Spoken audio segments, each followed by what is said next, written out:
বাড়ি থেকে শ্বশুরবাড়িতে আসছি প্রায় ৭-৮ দিন হয়ে গেছে, কিন্তু এত পরিমাণ ব্যস্ত ছিলাম যে এই ভিডিওটা আপলোড করার সময়টুকু পাই না। কিভাবে পাবো? যেদিন আসছি এর আগের দিনে আমার শ্বশুরবাড়িতে আমার খালা শাশুড়ি আসে, যার কারণে আমি এত ব্যস্ত ছিলাম, যার কারণে আর ভিডিওটা আপলোড করা হয় নাই। যেদিন আসছি সেদিন অনেক সকালেই বের হয়েছি, সেই ৫টা বাজে উঠে রেডি হয়ে বসে আছি। গাড়ি আসার কথা ৬টায়, কিন্তু গাড়ি তো আসতেছিল না। তাই আমরা খেয়ে দিয়ে একটু মনে করি একটু হালকা পাতলা খাচ্ছিলাম, কারণ আগের দিনই আম্মা পিঠা বানায় রাখছিল, ওই পিঠাগুলোই খাচ্ছিলাম। আর এত পরিমাণ ব্যস্ততার মধ্যে যাচ্ছি যে কিছু কথা বলবো, সেই কথাটুকু বলার সময়টুকু পাচ্ছি না। পোলাপাইন ঘুম থেকে তুলে কোনো খাওয়া দাওয়া না, একদম নিয়ে বের হয়ে গেছি, কারণ আমার রাস্তাঘাটে গেলে দেখা যায় বমি করে। কিন্তু কি আর করে, আমরা গাড়ির জন্য অপেক্ষা করতে করতে একদম গাড়ির রাস্তায় চলে আসছি, কিন্তু গাড়ি আসার কোনো খবর নাই। তারপর অনেকক্ষণ পর আসার পর আমরা অনেক মাল সাবানা নিয়ে যাই। এবার আমার ছাদের মধ্যে ওই গাছ টাছ লাগানোর জন্য মাটি, গোবর, ছাই আর অনেক কিছু রিসানোর জন্য টেবিল, রকিং চেয়ারটা নিয়ে আসছিলাম ওইটা। আর এমনি আবল তাবল তো আছে, একটা মাটির চুলা পর্যন্ত নিয়ে নিছি। যাওয়ার সময় মা বাবা আমার বোনরা অনেক মন খারাপ ছিল, কারণ রাতকে নিয়ে তো আসছি, সেজন্য মায়া লাগিয়ে গেছে। কি আর করা, মেয়েদের কপালে এরকমই হয়। বাপের বাড়িতে থাইকা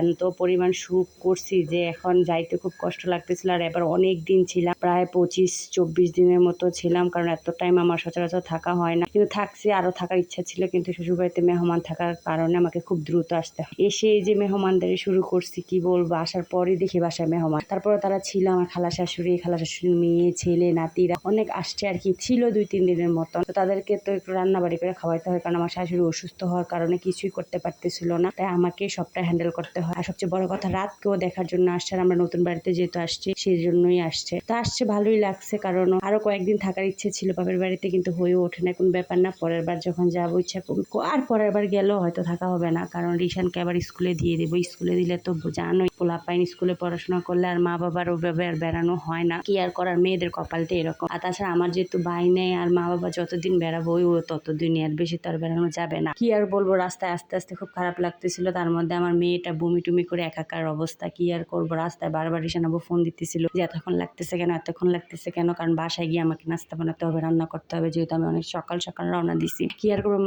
মা বাসা থেকে দিয়েছে, বলছে যে বাসায় গিয়ে কিছু করা লাগবে না, কিন্তু তারপরও করা লাগছে, যেহেতু মেহমান, তাদের জন্য নতুন করে পোলাও মাংস রান্না করতে হয়েছে। এত পরিমাণ টায়ার্ড ছিলাম, তারপরও গিয়ে এইসব করতে হয়েছে। রাতে তো ঘুমাতেই পারি না, কি আর বলবো। তো যাই হোক, শ্বশুর বাড়িটা এরকমই হয়, গিয়ে ডিউটিতে যোগ দিতে হয়েছে। খারাপ লাগলো, কিছু করে না। ছোট বোনটাও সাথে করে নিয়ে আসছিলাম, কারণ ছোট বোন একসাথে গেছি, একসাথে আবার চলে আসছি। ওদের মতো করে চলে গেছে, আমি আমার মতো করে চলে আসছি। আমার হাজবেন্ড বলতেছে এত মোটা হয়ে গেছে যে তুমি হাঁটতেই পারতেছো না বাপের বাড়ির খাবার খাইয়ে। তো আমি বলতেছি যে বাপের বাড়িতে খাইয়ে মোটা হয়ে আসছি, এখন তুমি তো রোগা করে ফেলবা কাম করাইতে করাইতে। তো বলতেছে হ্যাঁ, বাপের বাড়ি তো এরকমই, ওখানে কোনো কাজকর্ম নাই, সারাক্ষণ শুইবা আর খাইবা, ইয়ে হইতো। আর শ্বশুর বাড়িতে হয়েছে কাজ আর কাজ, কোনো কাজ ছাড়া কোনো কথা নাই। বাচ্চা কাচ্চা সামলাও, সংসার সামলাও, এটা সেটা হ্যান ত্যান। তো কি আর করা, মেয়েদের কপালটা এরকম, খুব খারাপ লাগতেছে আর কি। তো ভিডিওটা যদি ভালো লাগে লাইক কমেন্ট শেয়ার দাও, পাশে থাকবো। তো আজ এই পর্যন্ত, আল্লাহ হাফেজ।